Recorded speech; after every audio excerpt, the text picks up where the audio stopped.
I am certainly much more bullish today than I was 3 or 4 months ago. Okay. That's for sure. Now, over the past 2 months, as you sort of indicated, we have actually seen gold move up. More importantly, silver has moved up. The gold stocks have moved up over that period. And then, of course, gold has moved up all month. And I find these two things very, very significant, David. First of all, the fact that until today, or yesterday, let's say, gold was moving up in the face of a strong dollar, higher yields, and that should not be positive for gold. Gold was seeing that these moves were indications of fundamental fragility in the system, and maybe they were foretelling, some kind of QE or yield curve control or whatever. Those are different things, of course, but they're all monetary easing, which is positive for gold. Physical gold and silver continue to demonstrate surprising momentum by climbing against traditional macroeconomic headwinds. Bullion, silver, and gold mining equities have moved higher in unison despite elevated oil prices, a resilient dollar, and Treasury yields pushing to multi-decade highs. Adrian, an experienced global asset manager and natural resource investment specialist, observes that this atypical strength signals severe structural vulnerabilities across the modern financial system. This price action effectively predicts that central banks will soon be forced to implement aggressive monetary easing, quantitative easing, or direct yield curve control to manage debt markets. Speculative junior miners and physical silver are outpacing conservative assets, which further predicts an enduring, expansive bull cycle driven by genuine institutional positioning rather than a temporary short squeeze. These market indicators suggest the precious metals complex is gearing up for substantial long-term gains as macro-systemic risks mount. Now, we present the clips from Adrianday's interview. Before we continue to discuss this, please hit the like button, subscribe to the channel, and ring the bell icon. Thank you and enjoy the video. If the bond market is weak, and evidence of that would be yields moving up, that just makes it so much more difficult for them to sell those bonds. Even though the yield is higher, we know just from empirical evidence that higher yields don't always attract more buyers, because higher yields are, other things being equal, a reflection of weakness in the underlying market, the underlying currency, the underlying economy. That's why Brazilian bonds are not the top performers this past year, despite high yields. I think the fundamental concern is selling bonds. And if the yield moves too high, that means the bonds are going down. That is a reflection of weakness in that market. And we've already seen for the last few years, we've seen increasingly, difficulty. We haven't had any failed auctions, but we've had fewer and fewer people willing to buy the 20 and 30 year as an investment. People say, the foreign participation has gone up, but a lot of that is the Cayman Islands, which are hedge funds buying for trades. It's not the buyers we want in treasuries, long-term, people who are going to buy it and hold it for 30 years, which is primarily pension funds and insurance companies, primarily in the US, and then foreign governments and foreign institutions. Those are the people who are going to buy and hold for 20, 30 years, and they're just not interested. I am certainly much more bullish today than I was 3 or 4 months ago. Okay. That's for sure. Now, over the past 2 months, as you sort of indicated, we have actually seen gold move up. More importantly, silver has moved up. The gold stocks have moved up over that period. And then, of course, gold has moved up all month. And I find these two things very, very significant, David. First of all, the fact that until today, or yesterday, let's say, gold was moving up in the face of a strong dollar, higher yields, and that should not be positive for gold. But in the face of that, and higher oil, sorry. So a strong oil price, a strong dollar, and yields moving, as you said, to 20-year highs, and yet gold was moving up in the face of that. So I think gold was seeing that these moves were indications of fundamental fragility in the system. And maybe they were foretelling, some kind of QE or yield curve control or whatever. Those are different things, of course, but they're all monetary easing, which is positive for gold. The second thing, as I mentioned, and this has been for the last month or even more, silver doing as well as gold, depending on when you start it. On some time frames, silver has outperformed gold. The juniors, GDXJ, performing equally with the GDX. So the more speculative markets, both the more speculative metal and the more speculative stocks, are keeping up with the more conservative ones. That's another sign of a very positive market. So both of those two things, frankly, were making me very bullish over the last month or 6 weeks. So you asked me at the beginning, was I buying today? We've been buying so heavily, I don't have an awful lot of money left, to be honest. How do we know that February this year was not the top or a major top in gold a la 2011 or 1980? That to me is a question, because obviously if February this year is the top of this bull market that's been going on since 2015, then everything that follows is going to be a dead cat bounce until we're totally washed out. And so I would answer that question, my question, not your question, by saying that earlier this year, although we had inflows into GDX, although we had physical buying in China, we did not have the kind of mania that we saw in 2011. In 2011, you saw the physical gold ETFs trading at premiums. You had the gold stock ETFs trading at increasing premiums for periods of 4, 5, 6 months, and even trading at 4 and 5% premiums for periods of time.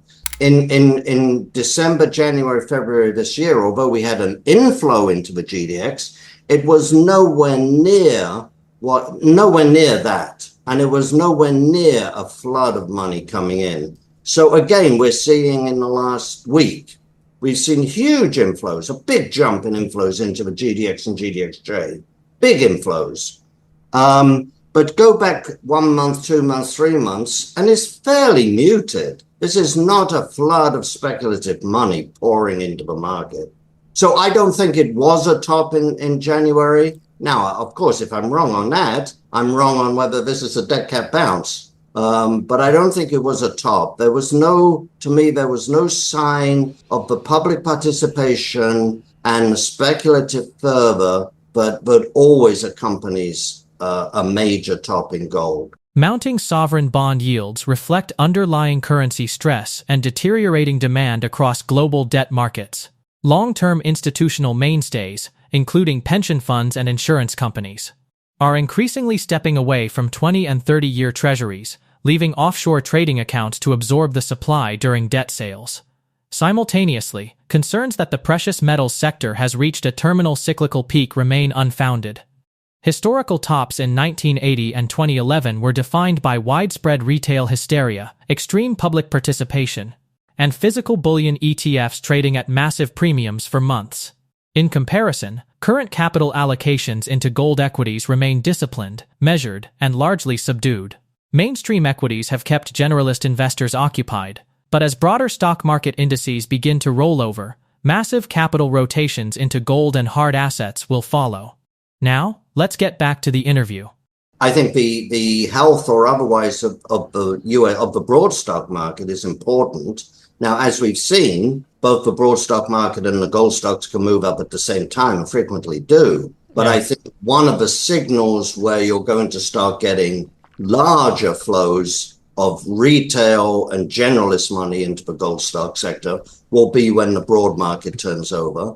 But I think the fundamentals are also, the longer term fundamentals are just critical. What is happening to fiscal deficits around the world? It's not just the US, of course, but what is happening around the world to debt, government debt in particular, and it's just continuing to increase. And so with increased debt, people are going to look for an asset that can protect them from the ongoing devaluation devaluation of the purchasing power of their own currencies. And it's, as I say, it's not just the US. We're seeing it in Canada. Britain today announced both an increase in unemployment and an increase in inflation. Does that sound familiar?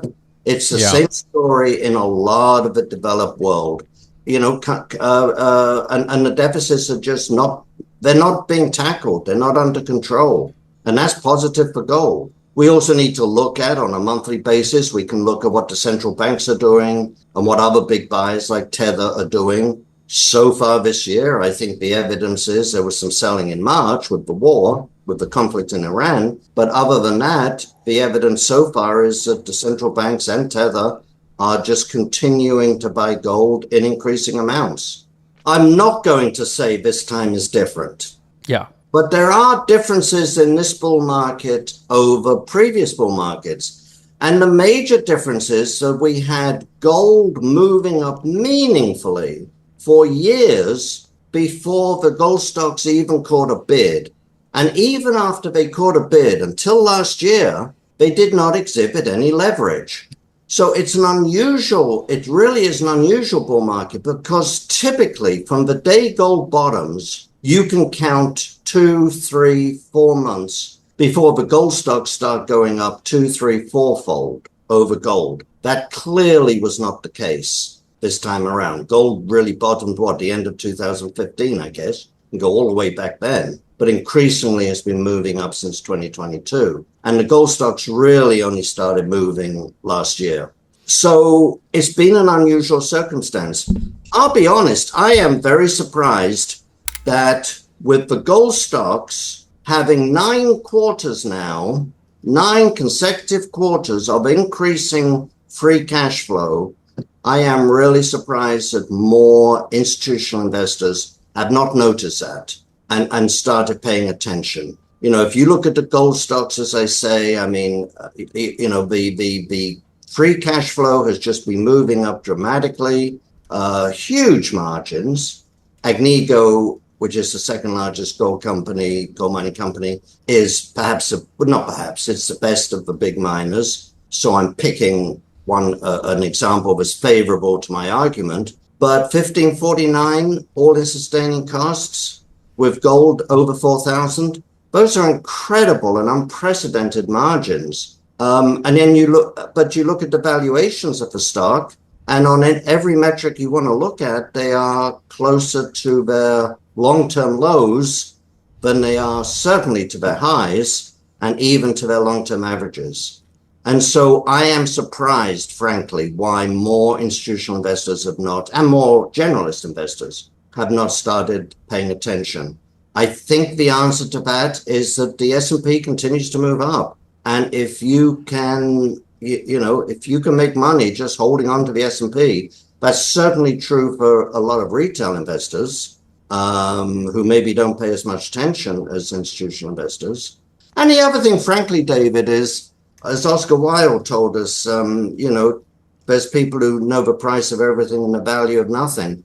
And I do this myself. If I'm looking at a sector that's new for me and I look at a graph and it's just gone straight up, it's gone up by over 100% in the last year, I'm not so interested. And so I think people are looking at the price and saying, oh, these things can't be cheap. And that's why, frankly, if I can do a tangent, one of my sort of principles when I'm looking at whether it's a new sector, a new market, a new stock, I never look at the price until I finish my research. I always look at the fundamentals, the price to cash flow, the growth in cash flow, the book value, et cetera, and decide, is this a company I want to buy? And then I look at the value, then I look at the graph. If you're a big mining company, so you're looking at a deposit that's 5-6 million ounces, right? That's something or let's say 4 million ounces minimum. And you're looking at something that might be going for 20 years.